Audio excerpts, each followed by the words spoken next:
One Piece has so many arcs, and that means there are some arcs that are going to be more loved than others.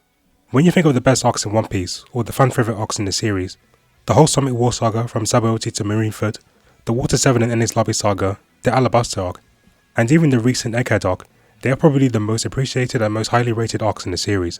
But there is one major arc that doesn't get as much praise as the others, and that is Skypiea. Skypiea has to be the most underappreciated arc in One Piece. You even have some fans telling new watchers to go as far as to skip the arc entirely, as if it's like a filler arc that doesn't add anything to the story. But I think this arc deserves a lot more credit than it gets, because I think it's actually a very well written arc that has a lot of depth. So in this video, I'm going to go through the different reasons why I think the Skypiea arc deserves a lot more credit. So the first thing I thought that the Skypiea arc did very well was its world building. Now One Piece is a master when it comes to world building, but I think one of its biggest strengths comes from Skypiea. When we first look at the Sky Islands, you can immediately tell how different they are compared to the islands down below. The people of Skypiea live in villages on island clouds, which are surrounded by sea clouds that form the White Sea and the White Sea. These sea clouds are quite similar to the Blue Sea down below, but they are less dense than the Blue Sea. And in Skypiea, they use X-Toll as their main currency rather than using berries, which is the main currency on the Blue Sea. And we also learned that the exchange rate between them is that 1 berry equals 10,000 X-Tolls. And the people of Skypiea, they also have a reverence for a substance called Verf. And Verf is pretty much just the soil and dirt from the Blue Sea that got sent up to the Sky Islands through the knock-up stream. This is why the people of Skypiea see the soil and dirt as sacred, because they are not very familiar with it on their island clouds.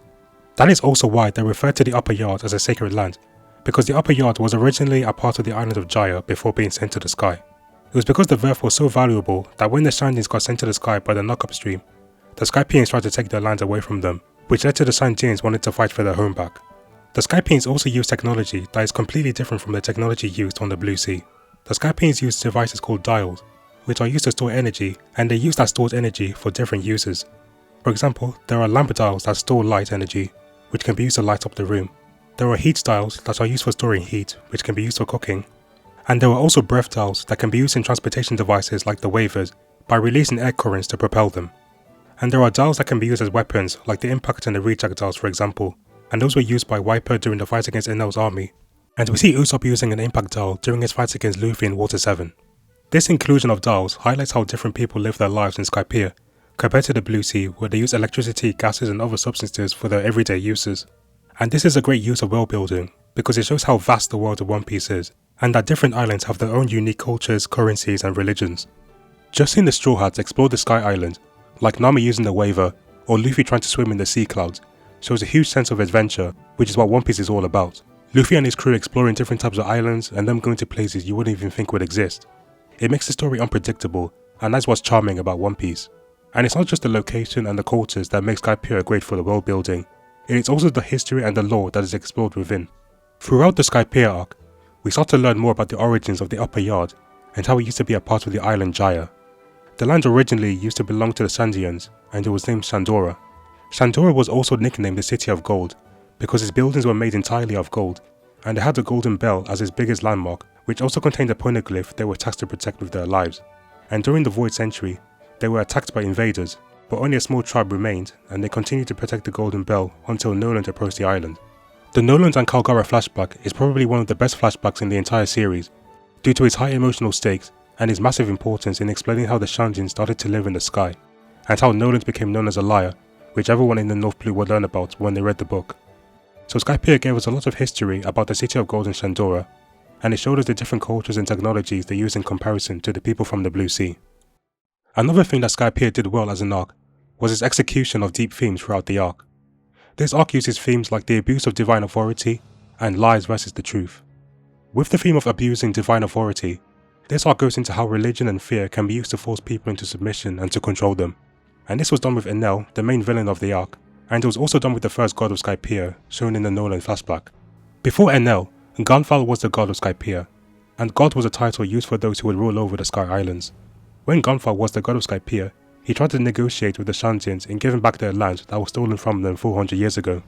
He was trying to look for ways to attain peace in the Sky Islands, but then he lost his title to Enel, who invaded Skypiea after destroying his own homeland. And with Enel as god, he had a huge god complex, to the point where he would cast judgment on those who would try and rebel against him or even badmouth him.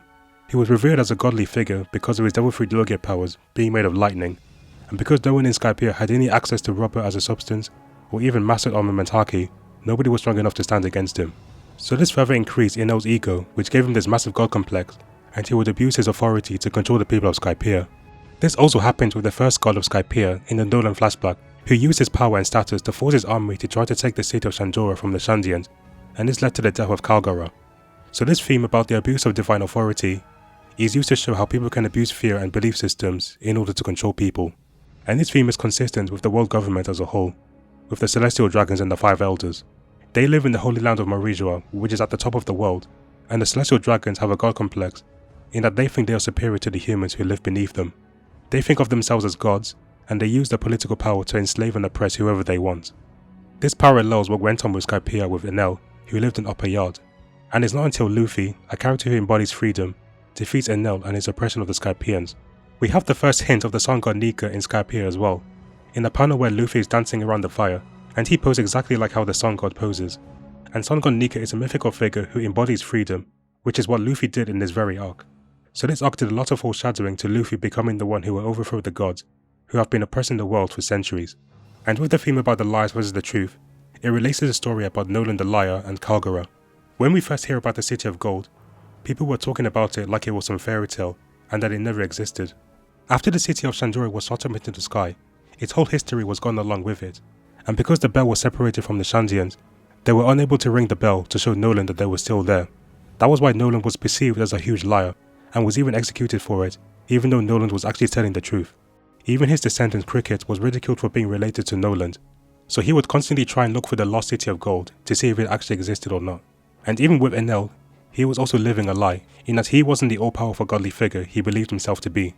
He was only perceived as a godly figure because no one had any rubber or haki that was counter his devil fruit powers. And this is where Luffy comes in. Luffy came in to expose the truths.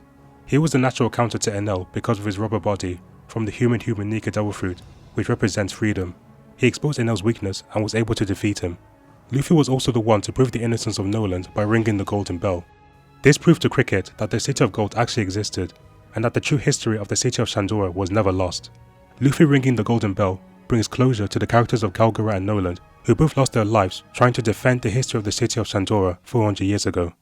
This whole frame about the lies versus the truth is meant to show how even though the lies can bury the truth for a short time, eventually the truth will always resurface. This theme also relates to the world government and the Void Century. The world government are trying their absolute best to make sure the truth will always stay hidden, which is why the land of Ohara was wiped off the map for trying to learn more about the Void Century. But eventually, the truth will come out through the uses of the poneglyphs that have been passed down and the historical texts that were preserved from the land of Ohara after the Buster Call. So Skypiea did a really great job in executing its themes, leading to satisfying conclusions, and the themes that were explored also relate to the overall story of One Piece, making this arc a lot more important than people realize. And the last thing I want to talk about with Skypiea is his main antagonist, Enel. I think Enel was a fantastic villain, because he really brought a lot of tension throughout the arc. I love the fact that he was seen as a godly figure who will strike down anyone that either disobeyed him or will talk badly about him. The people of Skypiea were living in constant fear because their every move was being monitored by Enel due to his high levels of mantra or observation haki. This made Enel a much bigger threat than anything Luffy has faced thus far. He also had one of the coolest abilities in the series as well, being a Logia Devil Fruit user who ate the Rumble fruit, which turns his body into lightning. And at that time of the series, haki was barely a concept, so no one had any ways of causing him any damage besides Luffy because he was made of rubber. But before this revelation, Enel seemed like he was impossible to defeat, which is fitting because he had such a massive god complex. Enel is also still to this day one of the most unique villains in the entire series. Enel is neither a pirate nor is he affiliated with the world government. He was just a man who lives in the Sky Island, who wanted to take control over Skypiea and eventually reach the moon. He had no goals of obtaining the One Piece and conquering the sea like Kaido, Big Mom or Blackbeard. Enel also served as the antithesis to Luffy during his arc as well. Luffy has the Will of D in his name, and it was stated that those with the Will of D are the natural enemy of the gods. And we see this during Luffy versus Enel. Enel thought of himself as a godly figure, but his natural enemy was Luffy, who ate the devil fruit that resembled the sun god Nika, who literally embodies freedom. And Enel also used lies to shape his image. He made people believe that he was a god who had no weaknesses, and that he was some all-knowing god that watches over the people of Skypiea. But the truth is that Enel was only using observation haki to hear the voices of people, to make them think that he was an all-knowing god. And he had a Logia Devil Fruit power, which was very overpowered at that point in the series, because armament haki wasn't relevant during this arc. But Luffy was the one who exposed his lies by defeating him and being able to do him damage because he was made of rubber. Enel represented the abuse of a divine authority to control those beneath him, and Luffy represents freedom by freeing those oppressed by the gods. And this is what made Enel such a great villain, because of how he related to the core themes of the arc, and just the overall themes of One Piece in its entirety. So those were my reasons for why I think that Skypiea is a fantastic arc that deserves a lot more appreciation than it gets. It expanded the vast world of One Piece by adding in more history and lore, and showcased the difference in culture and technology between the Skypieans and the people from the Blue Sea. It has well executed deep themes that are consistent with the whole One Piece series moving forward, and it has one of the best antagonists the One Piece series has to offer. And if you guys enjoyed this One Piece analysis video, I have a video where I discuss why I think Marineford is the greatest war arc in anime and manga. Please like, subscribe, and I'll see you guys in the next video.